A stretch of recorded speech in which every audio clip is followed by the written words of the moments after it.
মাত্র ২৬০০ টাকায় ৩ দিনের থাকা, মাছ মাংস দিয়ে ৪ বেলার খাওয়া দাওয়া আর ফাটিয়ে সুন্দরবন ঘোরা। ভোজাড্ডা ফলোয়ার্সদের জন্য আবার থাকছে ২০০ টাকা অফ। এত কম পয়সার সুন্দরবন এই সিজনে ইলিশ উৎসবে আর কেউ দিতে পারবে না।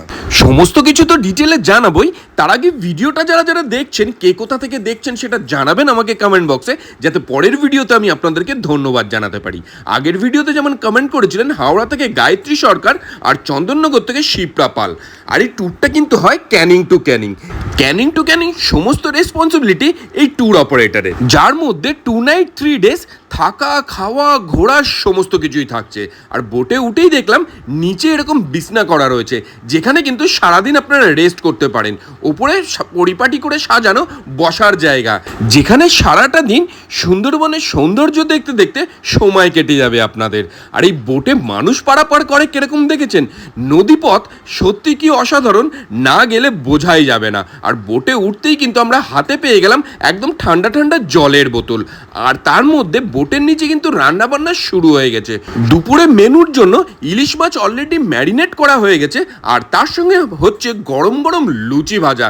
এই গরম গরম ফুলকো ফুলকো লুচি সকালবেলা জার্নি করে গিয়ে বোটে উঠতেই যদি পাওয়া যায় তাহলে তো কোনো কথাই নেই। আর তার সঙ্গে আছে একদম লাল লাল আলুর দম, আর তার সঙ্গে মিষ্টি কিন্তু অবশ্যই আপনারা পেয়ে যাবেন। আর এই প্রতিকটা খাবারই কিন্তু আনলিমিটেড, মানে যত খুশি ততই আপনারা খেতে পারবেন। আর এই গরম গরম লুচি, তার সঙ্গে লাল লাল গরম গরম আলুর দম, আর তার সঙ্গে রসগোল্লা।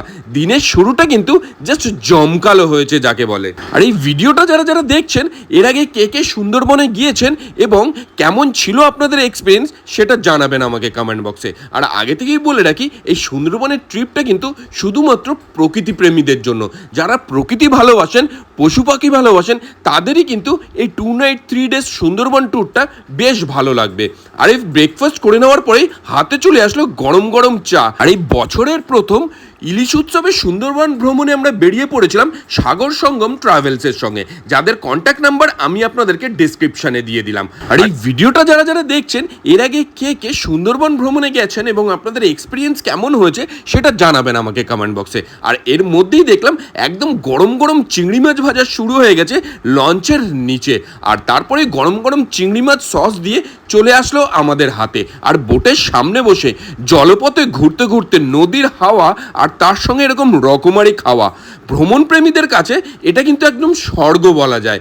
আর তারপরে ঘুরতে ঘুরতে আমরা এসে পৌঁছালাম আমাদের এদিনের প্রথম ডেস্টিনেশন গোসাবাতে, আর যেখানে রয়েছে হ্যামিল্টন সাহেবের বাংলো আর বেকন সাহেবের বাংলো। এই বেকন সাহেবের বাংলোটায় ঢুকতে কিন্তু 5 টাকা করে টিকিট লাগে। আর এখানে ভিড় দেখছেন, বেকন সাহেবের বাংলোটা এত সুন্দরভাবে সাজানো রয়েছে যে দেখলেই আপনার একেবারে মন ভরে যাবে। আর তার সঙ্গে পেছনেই একটা রয়েছে জলাশয়। কে কে পুকুরে এরকম ঝাপাঝাপি করেছেন ছোটবেলায় জানাবেন আমাকে কমেন্ট বক্সে। আমি কিন্তু প্রচুর করেছি। আর বোটে উঠতে না উঠতেই আমাদের জন্য গরম গরম লাঞ্চ একেবারে রেডি। চেয়ার টেবিল পেতে রাজসিকভাবে খাওয়া দাওয়া শুরু হয়ে গেল, যে খাবার দাবারের মধ্যে ছিল প্রচুর রকমের আইটেম। আর ইলিশ উৎসবে মেনলি কিন্তু ইলিশের সমস্ত আইটেম পাওয়া যায়, যেখানে প্রথমেই যেটা ট্রাই করলাম গরম গরম ভাত আর তার সঙ্গে মাছের মাথা দিয়ে ডাল, যে ডালের মধ্যে মাছের মাথার পরিমাণ কিন্তু যথেষ্ট পরিমাণে ছিল। আর বাঘ দেখার বাসনা নিয়ে অনেকেই কিন্তু সুন্দরবনে পৌঁছান, তাদের ক্ষেত্রে বলে রাখি বাঘ দেখা কিন্তু ভাগ্যের ব্যাপার। আপনার ভাগ্যে থাকলে তবেই দেখা পাবেন। আমার কিন্তু 8-10 বার সুন্দরবন যাওয়া হয়ে গেছে, আজ পর্যন্ত বাঘ মামার দেখা পাইনি। কে কে সুন্দরবনে গিয়ে বাঘ মামার দেখা পেয়েছেন আজ পর্যন্ত জানাবেন আমাকে কমেন্ট বক্সে। তারপরে যেটা ট্রাই করলাম সেটা হচ্ছে পুঁই শাক দিয়ে মাছের মাথা। আর এই সমস্ত আইটেম কিন্তু ইলিশ মাছ দিয়েই তৈরি হয়েছিল, যেটাতেও কিন্তু মাছের মাথার পরিমাণ যথেষ্ট ছিল। পুঁই শাক দিয়ে মেখে নিয়ে আমি সোজা মুখে চালান করে দিলাম। আর তারপরে যেটা আমাদের কাছে আসলো সেটা হচ্ছে ইলিশ পাতুরি। ইলিশ পাতুরি দেখতে পাচ্ছেন একদম কলা পাতায় মুড়ে এটা তৈরি করা হয়েছিল। ইলিশ মাছের সাইজটাও কিন্তু অ্যাভারেজ ছিল, আর একটু হালকা ঝাঁঝ ঝাঁঝ ছিল, যেটা পাতুরিতে হওয়া উচিত। আর এটা খেয়ে নিয়ে নেক্সট যেটা ট্রাই করলাম সেটা হচ্ছে দই ইলিশ। দই ইলিশেও কিন্তু ইলিশের যে সাইজটা ছিল সেটা মোটামুটি অ্যাভারেজ ছিল।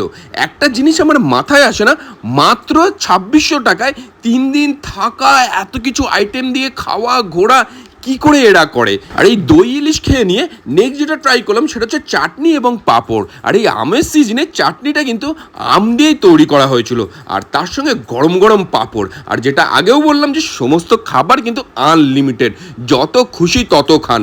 আমি পাঁপড় দিয়ে চাটনি খেয়ে নিয়ে আবার একটা গরম গরম পাঁপড় নিয়ে নিলাম। পাঁপড় দিয়ে চাটনি খেতে আমার দারুণ লাগে। আর এই সাগর সঙ্গমের প্যাকেজ শুরু হচ্ছে কিন্তু মাত্র 2800 টাকা থেকে। ভোজাড্ডা ফলোয়ার্সদের জন্য 200 টাকা অফ, অর্থাৎ 2600 টাকা। 2600 টাকায় আপনি বোটে থাকতে পারবেন। আর যদি রুমে থাকতে চান তাহলে এই খরচাটা পড়বে 3500 টাকা। ভোজাড্ডা ফলোয়ার্সদের জন্য 200 টাকা অফ। আর খেয়ে উঠে একটু পরেই আমরা হাতে পেয়ে গেলাম একদম সুঠাম ডাসা পেয়ারা। আর এই ঘুরতে ঘুরতেই মোটামুটি বিকাল হয়ে আসলো। আর বিকেলবেলার বোটঘাট আমাদের নামালো পাখিরালয়ের জঙ্গলে। আর এই পাখিরালয়ে কিন্তু রাত্রি আমাদের থাকার বন্দোবস্ত হয়েছে। যে রুমগুলো ছিল রুমগুলো মোটামুটি খারাপ নয়। আর এই করতে করতে সন্ধেবেলায় হাতে চলে আসলো একদম গরম গরম ইভিনিং স্ন্যাক্স, যেখানে রয়েছে চিকেন পকোড়া। আর তার সঙ্গে ইভিনিংয়ে থাকছে ঝুমুর নৃত্য। এই ঝুমুরের তালে তালে অনেকেই আমাদের পা মেলালেন। আর এই করতে করতে রাত্রির মোটামুটি 9টা 9:30 হয়ে গেল। আর রাত্রি মানেই এবার কিন্তু ডিনারের পালা। ডিনারেও ছিল প্রচুর রকমের আইটেম। আর তার মধ্যে মেন হচ্ছে এই মাটন কষাটা। দেখুন, ও দেখেই যেন জিভে জল চলে আসছে। আমরা খেতে বসে পড়লাম মোটামুটি 10টা নাগাদ। প্রথমেই দেওয়া হলো স্যালাড এবং তার সঙ্গে গরম গরম আলু ভাজা, তার সঙ্গে গরম গরম ভাত, আর তার সঙ্গে যেটা দেওয়া হলো সেটা হচ্ছে ডাল। এই ডাল, গরম গরম ভাত, লেবু, আলু ভাজা এগুলো হলেই কিন্তু বাঙালি মোটামুটি এক থালা ভাত সাবার করে দিতে পারে। কিন্তু তা করলে তো হবে না বাবু। তার কারণ হচ্ছে মাটন কষা রয়েছে যে রাত্রিরে। প্রথমে আমি অল্প করে ডাল, ভাত, লেবু মেখে নিয়ে সোজা মুখে চালান করে দিলাম। আর তারপরে যেটা ট্রাই করলাম সেটা হচ্ছে মাটন কষা। আর মাটন কষায় কিন্তু একেবারে লাল লাল আলুও ছিল।